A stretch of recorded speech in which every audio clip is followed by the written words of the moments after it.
Hello,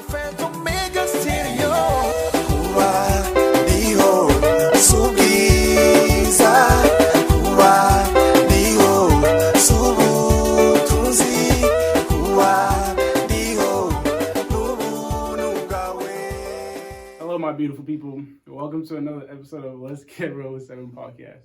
Today, our topic will be bipolar, what the different types of bipolars are, and my lovely guest here, who I'm going to allow to introduce herself. We'll talk about her experience and what kind of bipolar she has, and we'll just kind of talk to her and see how life, all her struggles were, and just how she was able to overcome it, and how life for her is now. So, my lovely guest, would you like to introduce yourself? Yeah, I'm Ashley Yurkowski, and what do you do? This is my I'm a hairstylist. Mm-hmm. And how long have you been a hairstylist for? I just had my 6-year anniversary at the salon I'm at, so that was cool. So 6 years.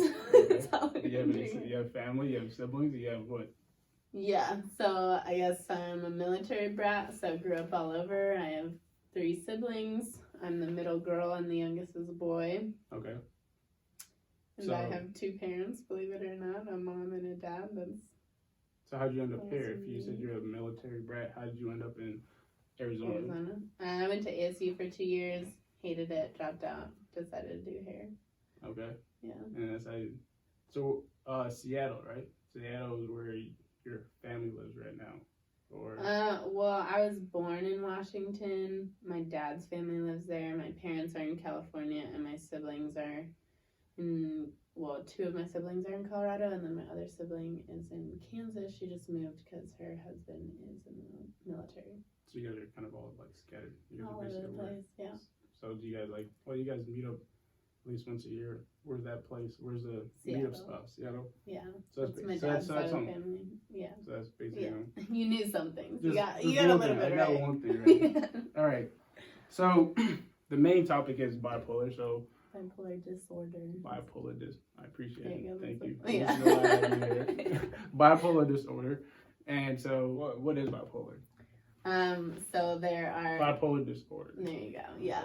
There are 2 different kinds. There's bipolar 1 and bipolar 2. So bipolar 1 is characterized as having at least one manic or hypomanic episode in your life. Mm-hmm. And so it's characterized by extreme mood swings. So either depression or mania. So a manic episode, basically, you feel euphoric, you don't need any sleep, you're pretty reckless usually, and the difference between bipolar 1 and bipolar 2 is the mania part. So the bipolar 1, you can experience psychosis, hallucinations, you're usually making really impulsive decisions. People struggle financially that have bipolar 1. They really struggle in relationships, they struggle at work. And bipolar 2 is basically less severe. So hypermania is you don't quite get yourself into as much trouble, but you do still experience extreme confidence and euphoria. Maybe you spend a little too much money, you don't need a lot of sleep.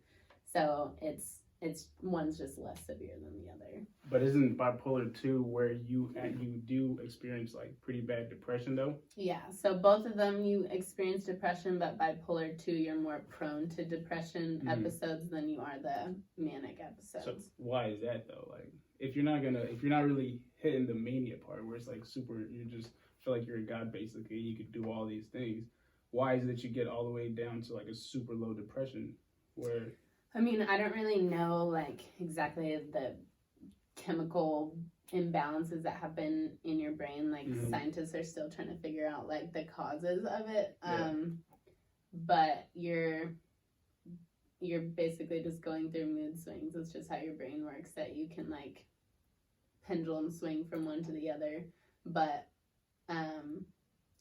bipolar 2 is actually harder to diagnose because you aren't always in an extreme mood swing. Sometimes you can feel totally normal, and then out of nowhere you go through a depressive cycle. Out of nowhere you experience hypomania, and it's hard to diagnose because sometimes people just attribute it to a personality shift, like, oh, I just feel really good right now and I'm just having a good time in life, or but the depression is usually what is the first indicator that people experience. So for you, when did you figure out that you actually had bipolar? Like you're saying, it's very hard to diagnose. So like, how did you actually figure out that you had bipolar 2? Yeah, I actually was super lucky with that because so a lot of times with bipolar, people don't show symptoms until their mid-20s, but some people do start showing symptoms when they're teenagers. So I knew I struggled with depression. I was on antidepressants in high school, but I didn't know back then that if you have bipolar disorder, antidepressants kind of accelerate the mood swings. So I, in college, started to get really depressed, and my mood swings were like off the charts. It'd be like 3 days I'd be super depressed, couldn't function, couldn't get out of bed, and then out of nowhere I'd just be like laughing all the time, making everybody laugh, just bouncing off the walls. But eventually the depression got so bad that I started to feel suicidal and worthless and just not being able to function, and that wasn't going away. And my mom had known about it, so she was like keeping in touch with me, but eventually it got so bad that my roommates called my mom and was like, she's not okay. And there was, I remember one day I showed up to beauty school and I just could not stop crying. Like I just felt horrible. And I called my mom and was like, I think I need to go to the hospital. Like I knew myself well enough to know that I didn't want to hurt myself, but it was too far gone to where I was like, I can't handle this on my own. Like I need help at this point. So I wanted to just go by myself, but my mom called one of my friend's moms and made her come get me and take me to the hospital. So the process of going to the hospital and telling them that you're suicidal, they basically put you on a 24-hour watch until there's a bed available in the behavioral health unit. So when I got there, there wasn't one available, so I literally waited for 2 days in a room under 24-hour watch. Someone was just sitting there outside my room watching me for 2 days. Okay. And then you go into the behavioral health center. They basically take everything away from you. You can't like have any clothes with drawstrings in them. You can't have any like of your medication that you have to hand it all over so that they distribute it, because they don't trust you, obviously, because you said you're suicidal, so they're trying to protect you.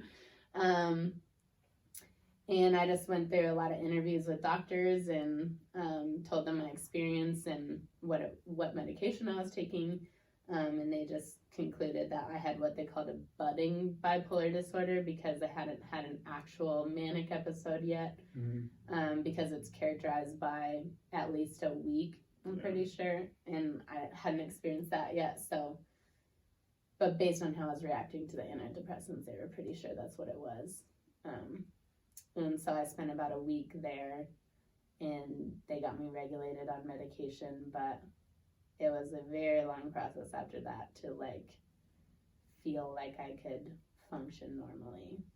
So how important is it for someone who goes, like let's say during the low, so when I was like doing the little research I did, it's like it's important to keep track of all your episodes before you go into a therapist or something, because if you go into a therapist during your very low moments, then they'll basically diagnose you as depression and they give you the antidepressant, and then those either elevate you or make you go even lower. So how important is it for you to actually keep track of the symptoms and how long you're actually depressed for, how long you're really high for before you go into a therapist, so you don't get misdiagnosed? Yeah, I mean that's huge, and it's hard though. Like that's why bipolar 2 is so confusing, because a lot of people haven't had a manic episode yet, so you'll usually experience the depression first, but once you experience difficulty on antidepressants, that's usually a red flag for therapists that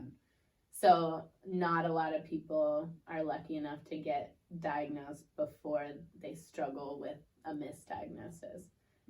Most of the time they diagnose you with depression first, and then once you have a manic episode, then it's pretty clear that you're characterized as bipolar. What was one of your highest highs? Like what moment did you have that was like the most manic in your perspective? Like what is it that you did that was like, I'm on top of the world? So I very clearly remember my first manic episode because I had started this elimination diet called the Whole30 because I wanted to kind of cleanse my system and figure out what foods I was sensitive to. So in this diet, you basically cut out all inflammatory foods, all dairy, sugar, grains, alcohol. Like you can hardly have. So what can you eat? You can eat like meat, eggs, fruits, and vegetables, and like potatoes. Basically, that's it. And so in doing that, when I was reading the book, I was like following along with how you're supposed to feel every day. And after 2 weeks, you're just supposed to experience this surge of energy. And I felt that like to a T. Like I was like, oh my gosh, this is working so well.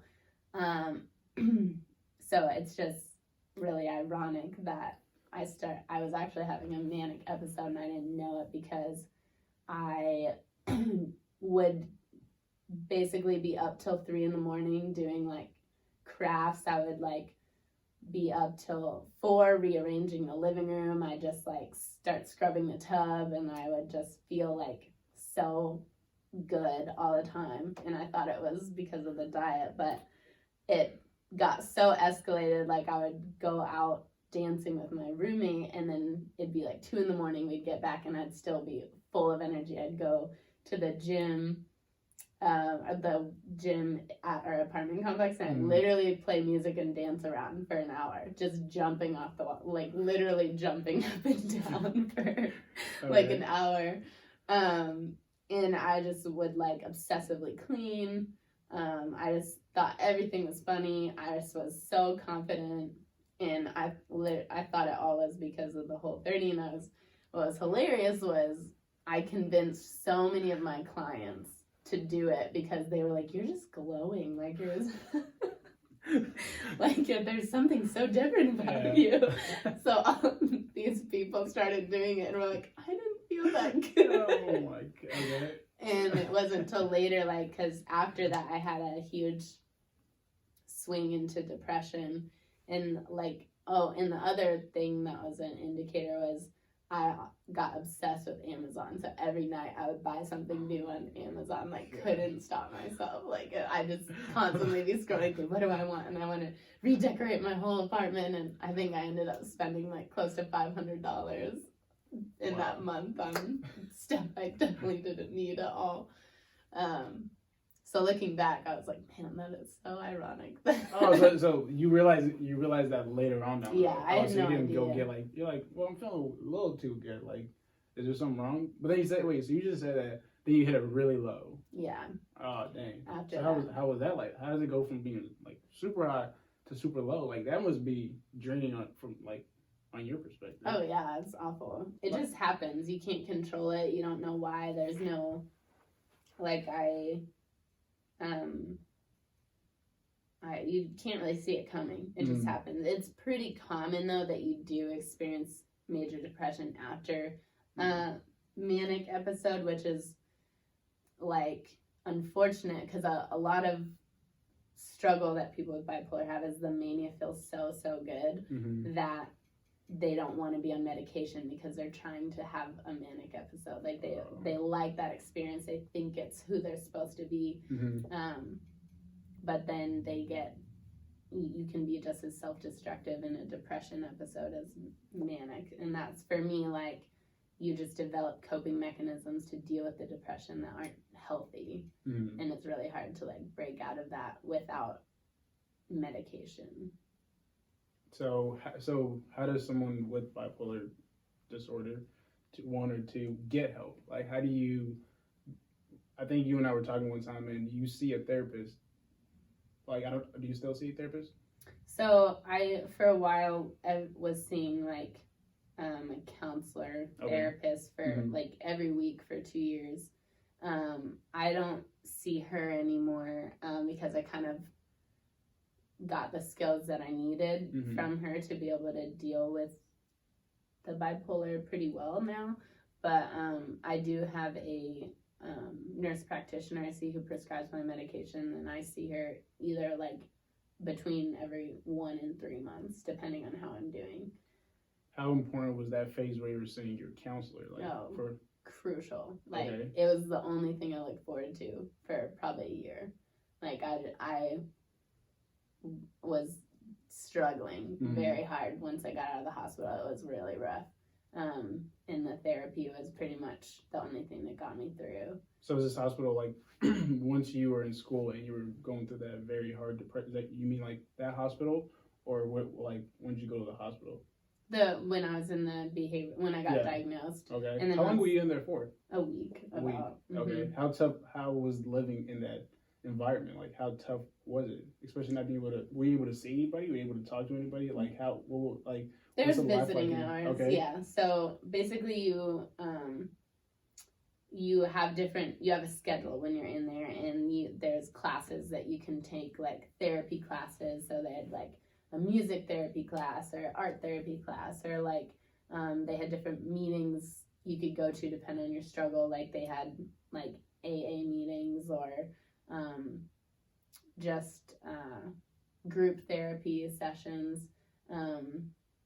And then you had free time, so there was a TV, or there's like a piano, or you could draw, or Did you play the piano?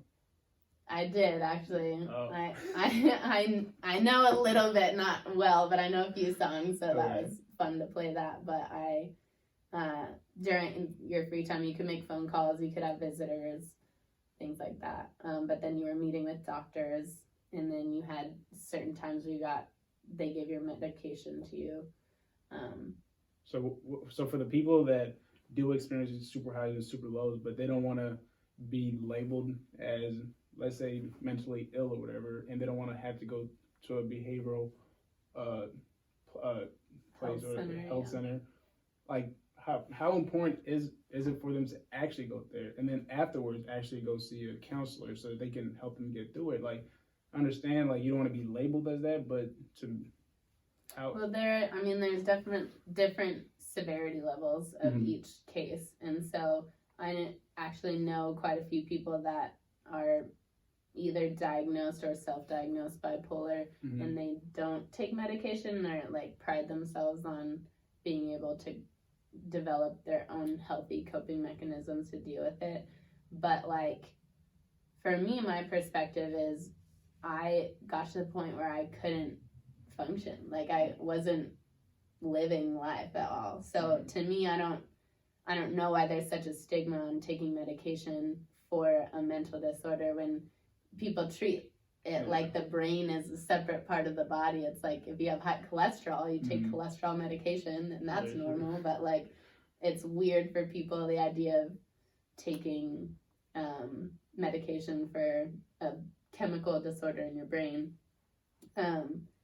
which I think too, it's difficult because especially in the Christian community, there's a little bit more of a stigma, because I think there's this idea that like, well, if you just trusted God enough, he would take care of you, or you could overcome depression if you just like believed harder in God, I would love for you to. Actually, that was one of my. So I would love for you to actually hit on that. That's actually a great point to hit. So for people in the church that are always like, okay, like if you come to them like, hey, like I'm not feeling too well, like I'm struggling with this, like God this, God that.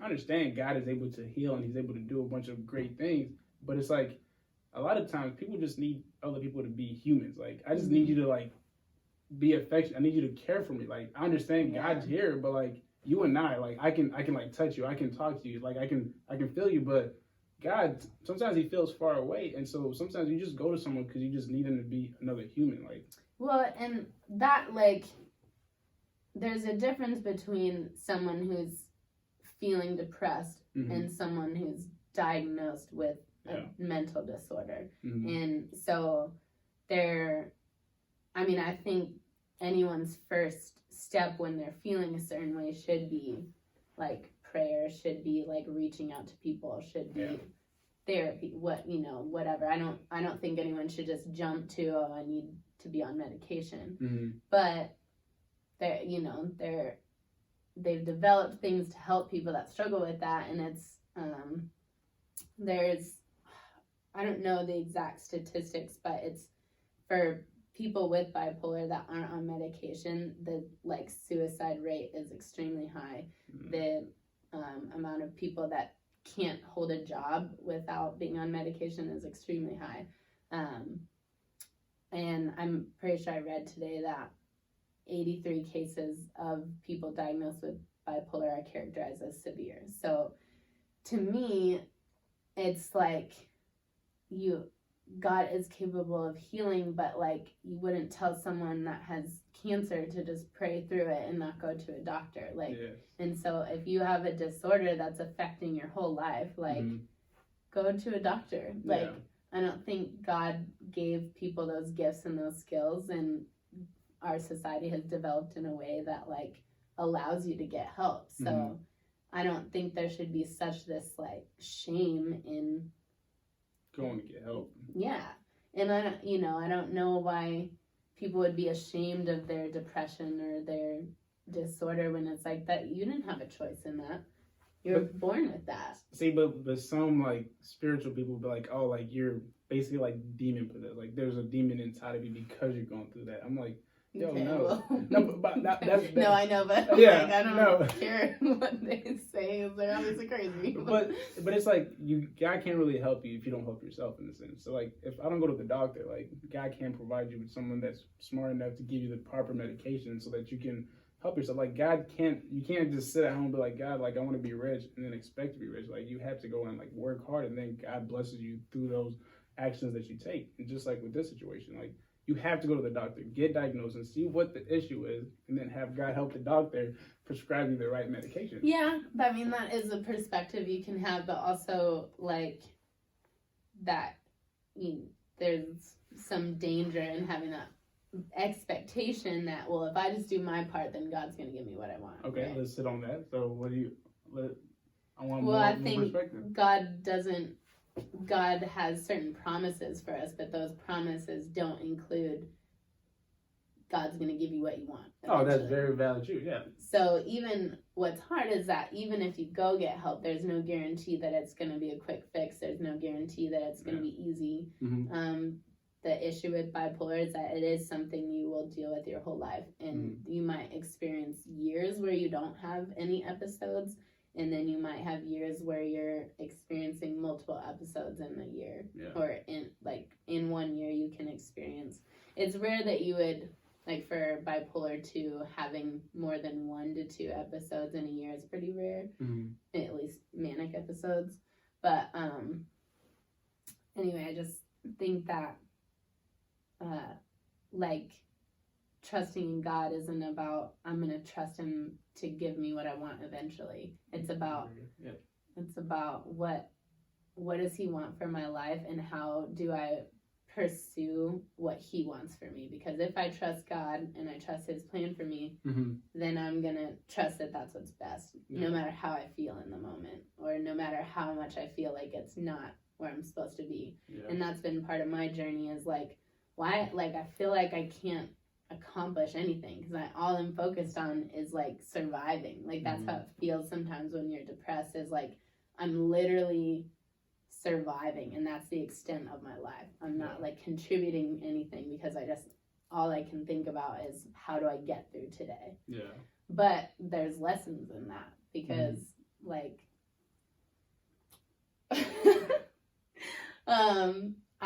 I think that's just part of life, is you don't know what tomorrow's going to bring, you know? And I think having to, for me at least, having to deal with something that was so difficult has like instilled my trust in God, because I had to rely on that like every day for a long time. And now, like, you know, I think everyone experiences times where you're like, you just feel great and life's great, and you're like, I don't really need to trust God because I'm.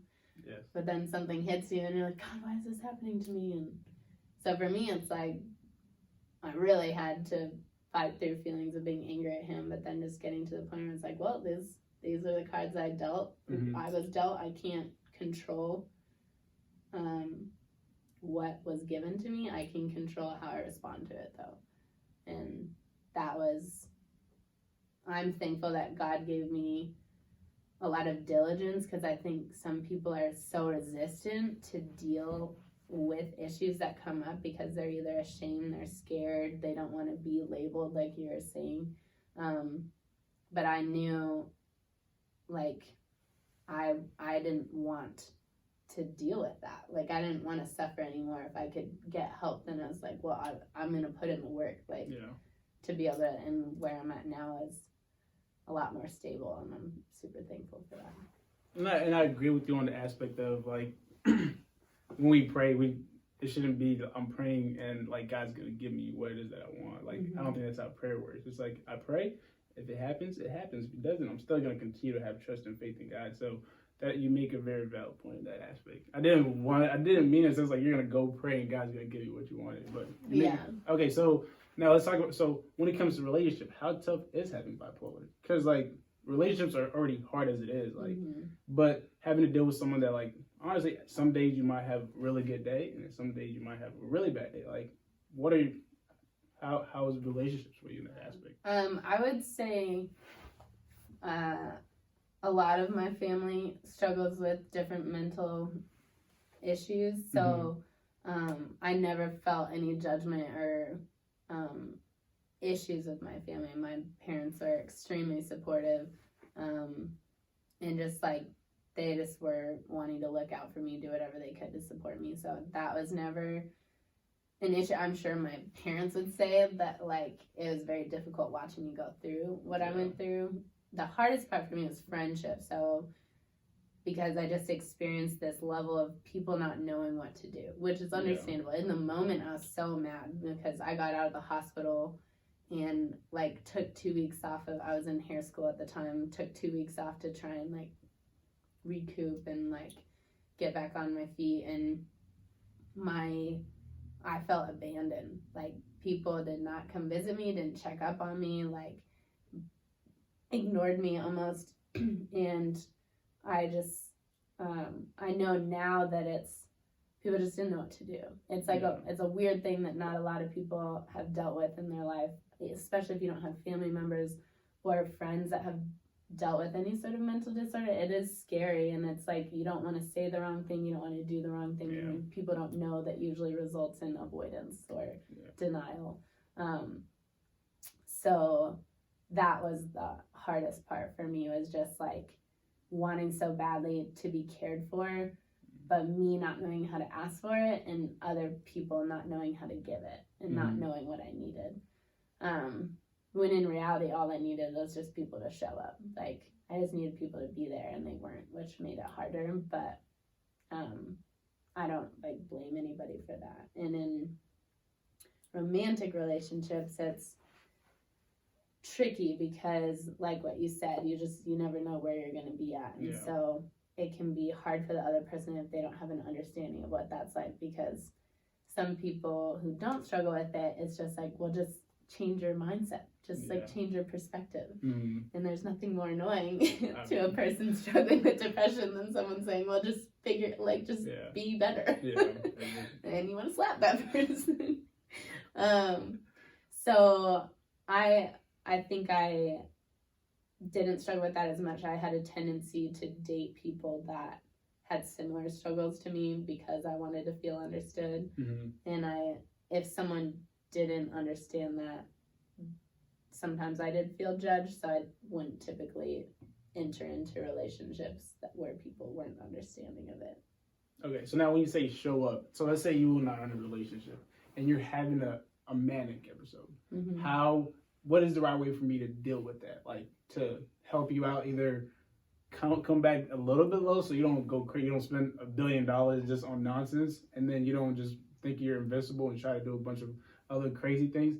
How do I manage in a way that I'm still being loving and caring to you, but also understanding that you kind of had to go through this phase as well too? Yeah. I think it probably for a person on the outside would be a little bit hard to recognize the signs of hypomania at first because it's not super crazy. It's more what the person is experiencing internally. But for it just depends because like for me, I'm pretty self-aware, so I pick up on the signs of where I'm at pretty easily. But you wouldn't be capable of bringing me down a notch. Like you're going wild at that point. I just like, but you could like, come to a person that was in that space and gently like, ask questions of like, hey, like I've just noticed your like different kinds of behavior. Like, do you think you're like possibly in a manic episode? Like, and if you are, like maybe you need to like see your doctors to make sure you're okay. And because that's what, if I noticed one episode or the other, is usually when I would make an appointment with my doctor. So I read that it's better to wait for the person to get it. Because how long does it, like let's say a manic episode, how long is it, like a week or 4 days or something like that? I forgot how long it really was. Yeah, I forget. I think it has to be at least 3 days or something like that. So it can be as little as 3 days, or like for me it lasted like close to a month. Sheesh. Yeah, so it can totally depend. Okay, so what I read was like it's better to like wait for them to get out of it and then go up to them like, hey, I noticed that you're going through this, so then you don't, because I don't want to come to you and make you feel like you're going crazy or wild, because I still care about you and I don't want to hurt you in any way. So is that the right way to approach it? Like, do you wait for a whole month or 3 days, or does it? I think you like the most important thing is to like get to know that person and earn their trust and just be there and like be like ask them how they are. Don't like assume anything. Don't ask questions that sound judgmental, but like show up in a way that you can earn that person's trust, and they'll be more willing to open up to you about what they're experiencing if you're just there and like are available and like check in once in a while, but ultimately you can't change a person or what they're going through, so it's just about earning trust and being supportive no matter what. And but what if in my mind I feel like I'm being pretty supportive, but clearly it's not coming off the correct way, because then I don't want to feel like I'm getting attacked by you because you feel like I'm not being caring or feeling loved or whatever in the moment. So it's like you said though, like you really can't really control what you're going through. So yeah, well, and just like I can't control what I'm going through, like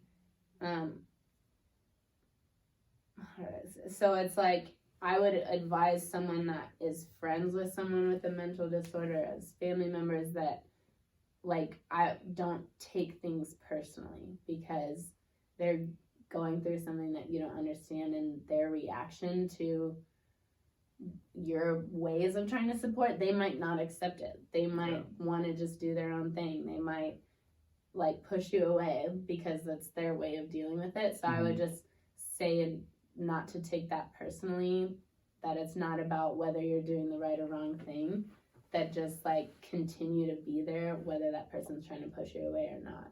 Because for me, that's what I did to a lot of people, and now my best friends are the people that were like, you can push me away all you want, I'm gonna stick around. Okay. And for me, that's like they're my ride or dies now because they earned my trust. And they'll say like it took a lot of work to earn your trust, but they did that just by showing up. And I think that's what any relationship, whether you're struggling with a disorder or not, just like be there for people, check in, like make sure that they're doing all right, be supportive.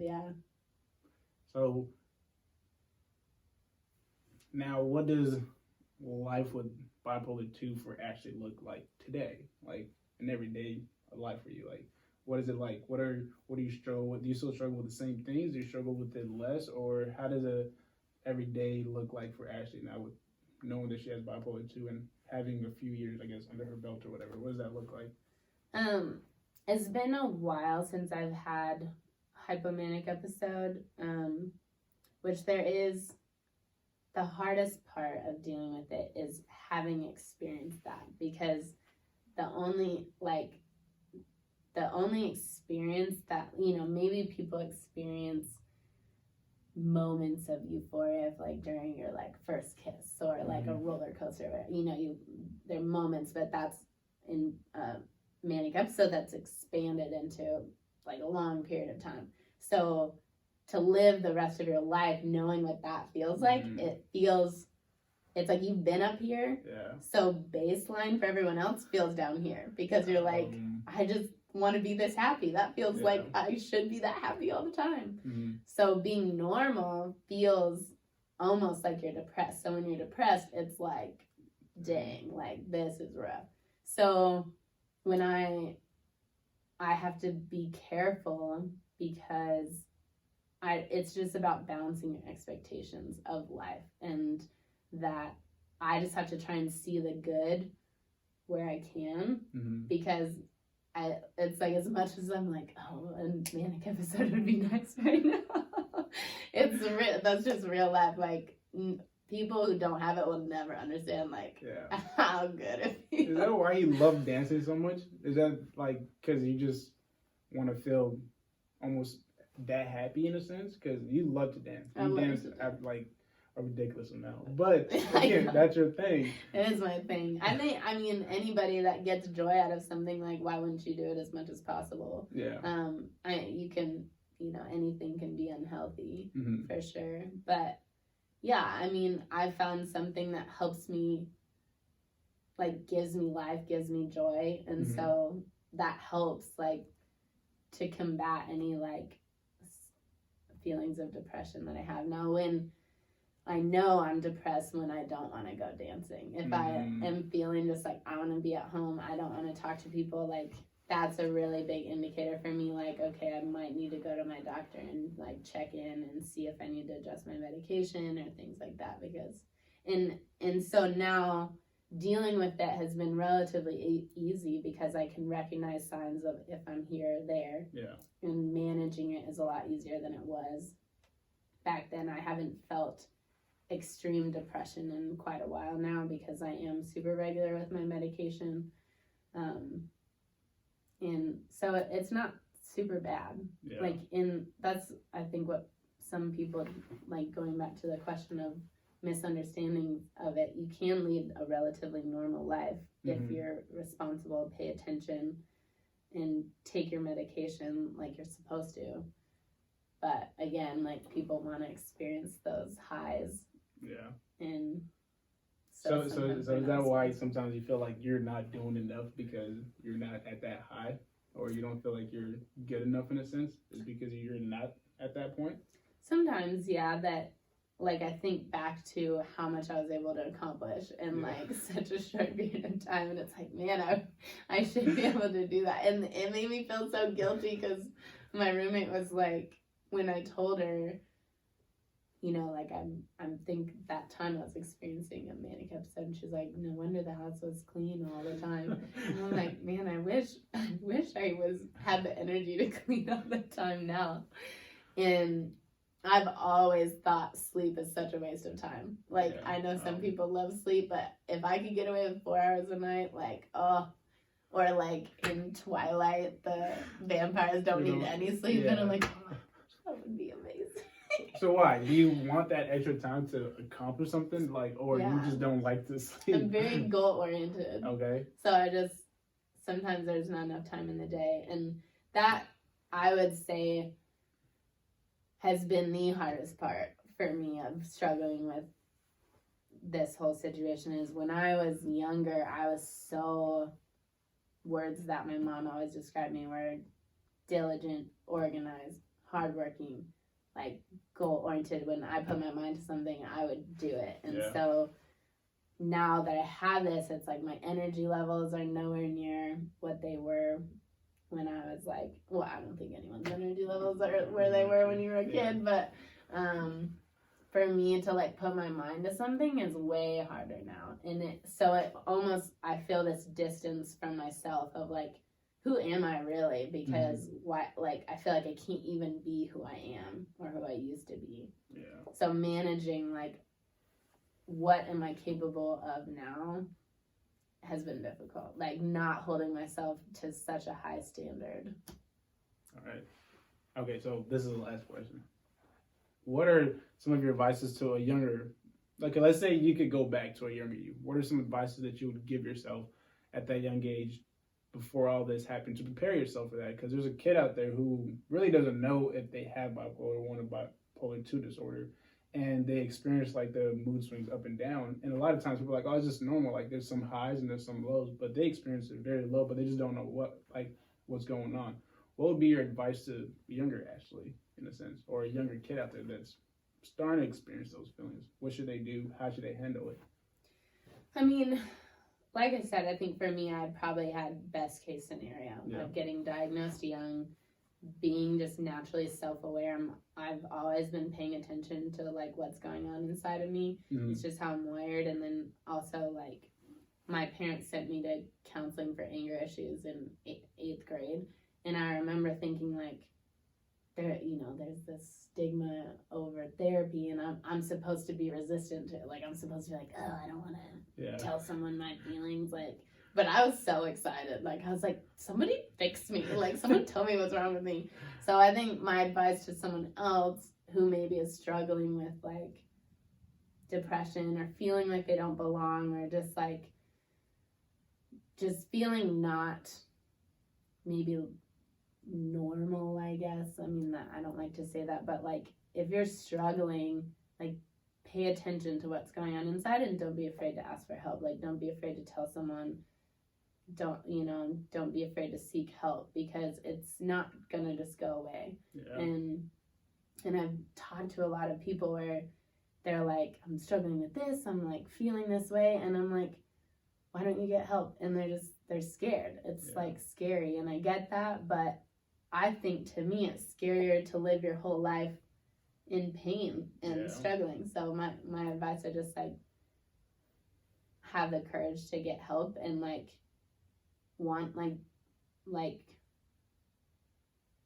I guess know that, like, there is hope for that. Like, you don't have to be in pain forever. Like, it might be hard, but it's worth it. Okay. Do you have anything else that you would like to add or tell the people about who Ashley is? What your goals are, or any of that good stuff? I think now, like, I'm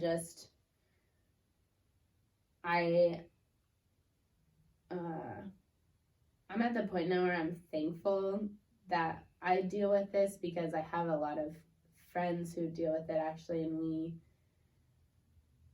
I'm one of the only people, I mean, this might be, like, really extreme, but there's one friend I have in particular where we can openly talk about ways we've thought about suicide, like, or like things that we've planned out, or like, if I was going to do it, it would be like this. And she's said to me that, like, the fact that she can just openly talk about that and I don't freak out is really special to her, to just be able to voice that. And I've gotten to the point where, like, you can't control people. And so, like, worrying about, somebody is like, you can't fix them, but you can be there for them. And so that's what I want to do for people. And I'm just very passionate about mental health, and I just want to be a resource for people, because I am blessed to be able to be in a good space now, but there are plenty of people who aren't. And so in whatever ways that I can be a listening ear, or cry shoulder to crying, or whatever people need, like, I think maybe God has given me this so that I can help other people. All right, so with that being said, how can people reach you so if they do want to talk about that? You can share your Instagram, you can share your hair page, whatever. Well, I have an Instagram, I have Facebook. What is your Instagram name? Well, it's Sorry Charlie. But there's a lot of underscores. So. Okay. Well, I'll write it down in my comments. I was going to say that might be the...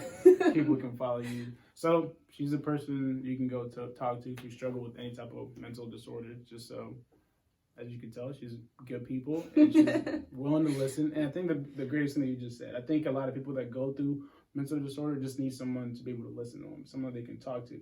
Not someone that's trying to fix them, just someone that's there to listen and allow them create space for them to be able to share what they're going through. So Yeah. if you're out there, you have a friend that's going through something, just be an open ear. Don't try to fix no one. But that's it for episode 10.